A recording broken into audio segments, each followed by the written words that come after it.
Hello, Cyclone fanatics, and a happy Friday to you here at Mr. B in beautiful Clive, Iowa. We're at 1994 Northwest 86. 1995. I've said this a million times over the last year, and I was off by one. He's Tim Sitzmann.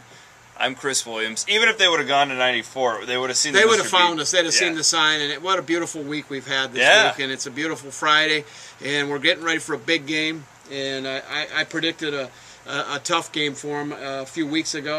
I think if we get a healthy quarterback, maybe we can predict an upset tomorrow. Well, I tell you what, Tim, that's what happens when the Cyclones get a win. The rest of the week, it's full of sunshine. Right. And it's a good thing. Absolutely. 27-0 over Northern Iowa. That's a thing of the past now. But you were expecting more of a slugfight with the Panthers, weren't you? I really was, and I had it closer than it was. I think that a couple of things happened from my perspective.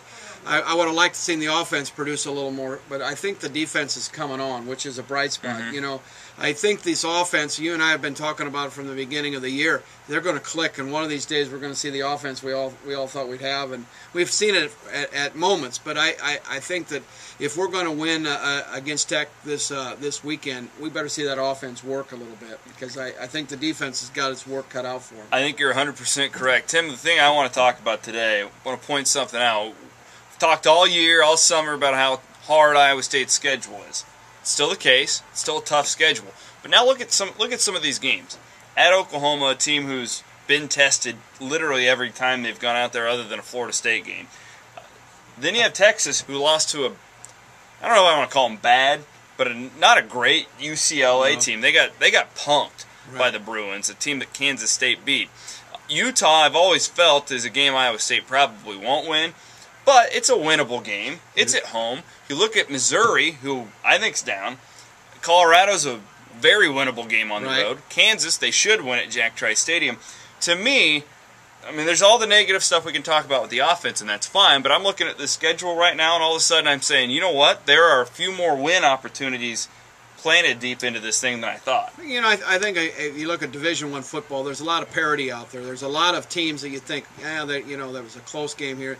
There's a lot of parity in a given team if they can keep improving, which I think that a Paul Rhodes coach team is going to keep improving, that there's opportunity in our schedule. Even though there's pessimism out there, pessimists I should say, out there that say that, we aren't going to get through the schedule. I think there's optimism in the schedule, as you just said, but we have to keep improving to get there. Well, and it helps when you have that bend but don't break defense style. Right.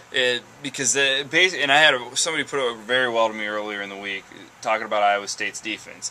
You let them dink, you let them dink, you let them dink. Put that 14, 15 play drive together, eventually they're going to screw it up. Yeah, talking about college kids and college athletics. They're making the offense make the mistake. They don't want to make the mistake. And they played very well against you and I. And I did predict a little closer game.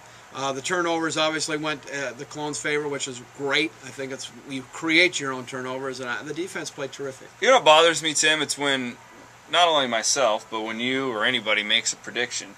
I picked Iowa State to win that game by 3+ touchdowns. Nobody ever comments on that. But if I'm wrong by 3 touchdowns, the emails are just getting flooded. They're on you, aren't they? All right. Well, what do you think about tomorrow night? What do you think about Iowa State and Texas Tech? Well, I had picked Texas Tech to win that ball game early in the year, and it was a close game, a shootout if the offense comes on. I think if the defense continues to improve, that there's an opportunity for a 3-point to a 7-point Cyclone win at Jack Trice. And I think being at home, they like to play there. I'm going to kind of reverse what I said earlier in the year, and I don't normally do that. And I had actually picked them to beat Utah, and I think Utah is going to end up being a tougher game than Texas Tech. This is funny because I picked Iowa State to beat Texas Tech before the season. I think it's very possible that the offense could click on Saturday night because, frankly, Tech really hasn't been. They haven't shown anything. Right. I mean, they lost to Texas, but we've seen the real Texas Longhorns have stood up. Right. SMU they're decent. They're an average football team. Tech got them by a touchdown, and then New Mexico, which is a total wash. Right. So this is a game where Iowa State could score some points. Right. I have a hard time.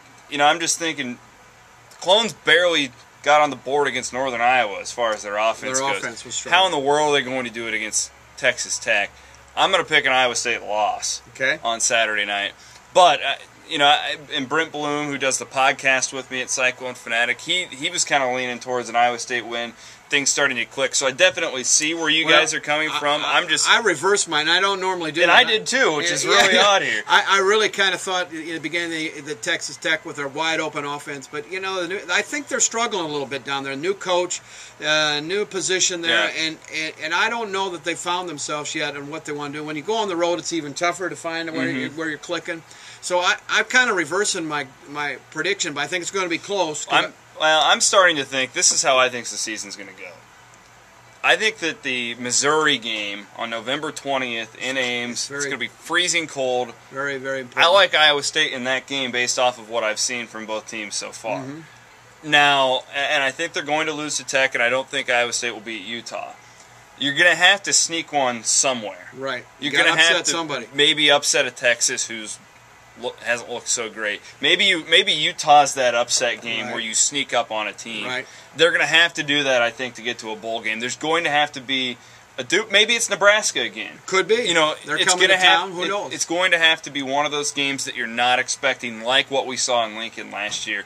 And I think ultimately that's how Iowa State gets to a bowl game. Yeah, I agree, and I think the Nebraska game could be a pivotal game again. You see, South Dakota State came into Lincoln and gave them everything they wanted. Now the Nebraska fans that I know thought, well, we aren't invincible. And here's the problem Nebraska has. They are going to get everybody's best shot all year long. All the time, yeah. Which they normally do anyways, but I think it's a little bit more. You're going to see that, I think, next Thursday night, Tim, when they go into Kansas State on national television. It's going to be a war. Yeah, and rightfully so. I don't know who's to blame. Texas, Nebraska, doesn't really matter. Right. Husker fans not.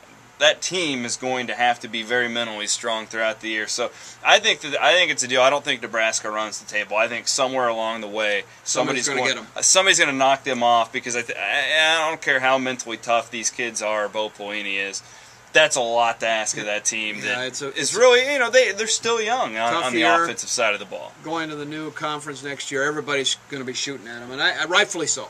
And I agree with you 100%. Somebody's going to sneak up, and maybe it's the Clones when they come to Ames, Iowa. We can only hope. I hope so. We can only hope. Well, Tim's picking a Cyclone win, which actually is becoming more of the norm. I think a lot of people are starting to. And I'm sorry out there. I reversed my deal. And don't worry about it. You're being honest. I think I'm seeing something, and we get Arnaud a little healthier.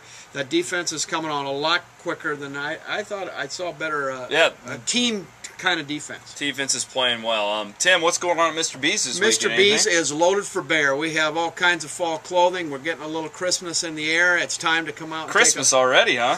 Crispness. Oh, I thought you said not Christmas. I thought you said Christmas. No, geez Louise. The air is really getting cool. Time to look at coats and sweaters and sweatshirts and jeans and corduroys, and we're full. We got a lot of beautiful things. We'd like you to come out to 1995. If you go to 94, you can come over anyway and see us.